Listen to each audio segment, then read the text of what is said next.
There are 35 days remaining until the American people will decide who sits behind the Resolute desk in the Oval Office. This is the warning. The threat is clear, it's present, and it's dangerous. The threat is Donald Trump and his understudy, J.D. Vance. He wasn't treated as the threat that he is.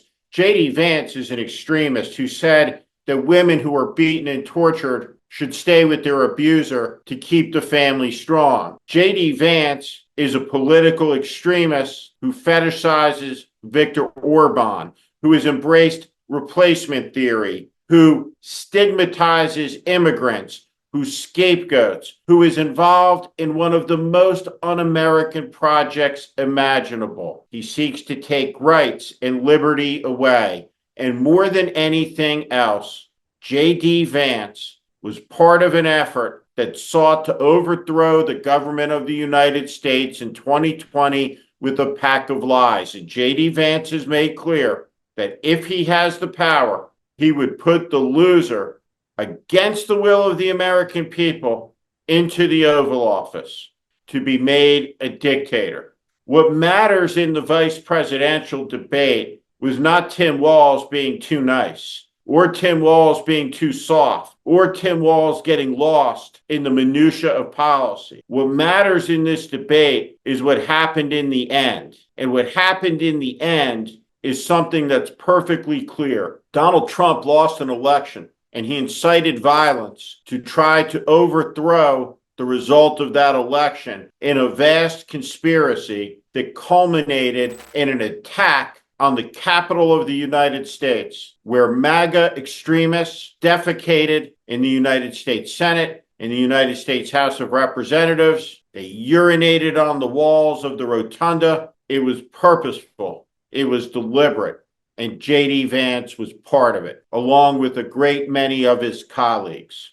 This election tests the cornerstone of America's society, whether the people can sustain through free and fair elections a government of, by, and for the people. What J.D. Vance stands for is something grotesque and hideous if you are a patriotic American. And despite this insanity and blather from the debate by J.D. Vance, the reality is he is a threat, and Trump is a threat. And the MAGA movement is a threat to freedom, to liberty, to the rule of law, to the U.S. Constitution, to which they have become domestic enemies. It's the truth, and the evidence is this.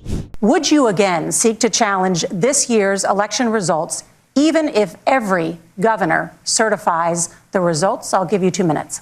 Well, Nora, first of all, I think that we're focused on the future. We need to figure out how to solve the inflation crisis caused by Kamala Harris's policies. And this. Kamala Harris wants to use the power of government and big tech to silence people from speaking their minds. That is a threat to democracy that will long outlive this present political moment. And this. He is still saying he didn't lose the election. I would just ask that. Did he lose the 2020 election? Tim, I'm focused on the future. Did Kamala Harris censor Americans from speaking their mind in the wake of the 2020 COVID situation? That is a damning non-answer.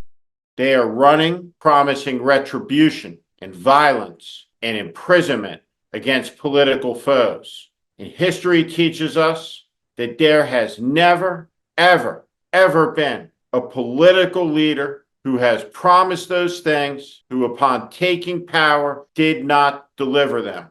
And that's what this debate should have been about. Donald Trump didn't build a strong economy. He wrecked the American economy while killing hundreds of thousands of Americans unnecessarily with his deranged management of the COVID pandemic, which was the worst in all the Western developed world, because the only leader of a powerful country who was telling his citizens to inject bleach into their arm was the American president. He crashed the economy. He alienated our allies. He created instability in the world, and he set the seeds for the chaos we see. The reality is that J.D. Vance tonight demonstrated there was no issue that he would not invert the reality of with some type of revisionism that bordered between the ludicrous and the delusional. For instance, here. Just to clarify for our viewers, Springfield, Ohio does have a large number of Haitian migrants who have legal status, temporary protected status. Well, Margaret, but thank you. Senator, we have so much to get to. Margaret, I think it's important because we're going to turn now to the economy. Debate, Margaret, the rules were that you guys weren't going to fact check. Or here. When we bring in this additional revenue with higher economic growth, we're going to be able to provide paid family leave, childcare options that are viable and workable for a lot of American families. Can you clarify how that will solve the childcare shortage? Or here. And we're not going to stop it by listening to experts. We're going to stop it by listening to common sense wisdom, which is what Donald Trump governed on.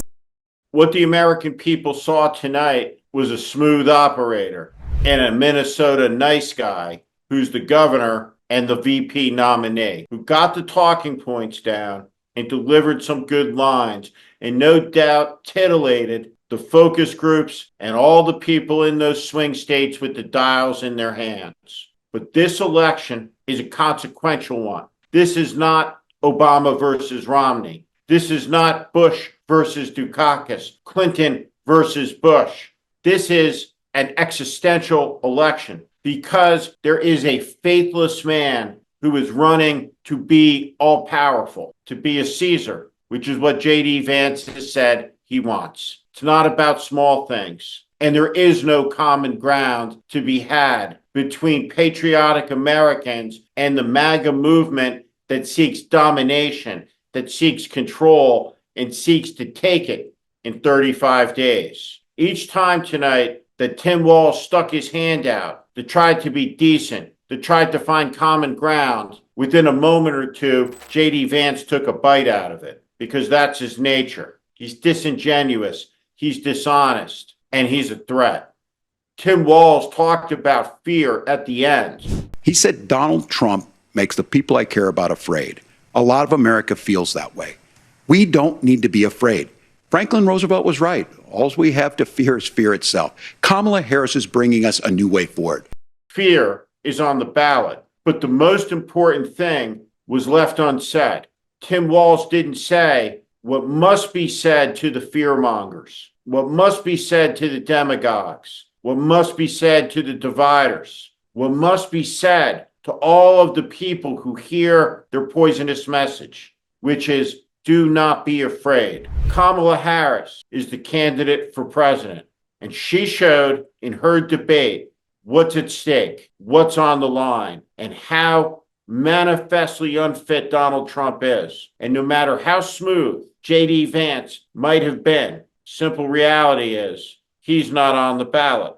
Kamala Harris and Donald Trump are. That's who sits in the big chair behind the big desk. And that choice is existential. And the failure of this debate was that that existential choice wasn't made existentially clear. Let me make it so. Donald Trump is an existential threat to the American way of life, along with J.D. Vance, along with Ted Cruz, along with a whole legion of people who turned against their country for convenience, for money, for power. Cynicism overwhelmed their patriotism. That's just what happened. It could have been talked about more clearly tonight. But Tim Walz did good enough, because good enough means that nothing that anyone said here tonight is going to be remembered, because really what happened here isn't about the main event. And who cares what went on in Minnesota? What matters is this. Donald Trump is a fascist, and Kamala Harris is a leader who will keep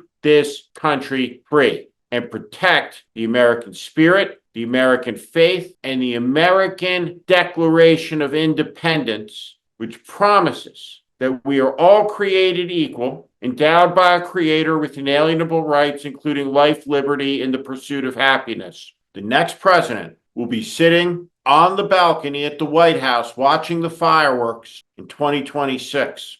That person must be Kamala Harris. And it must be her because she is the only candidate on the ballot that believes in the people, that believes in the country, that believes in the Constitution, that believes in our story, that believes in our faith, which is liberty. This is the warning. 35 days to go. I'm Steve Schmidt. This is the warning, and I invite you to subscribe on our Substack, on our YouTube channel. Follow us. Welcome to the community.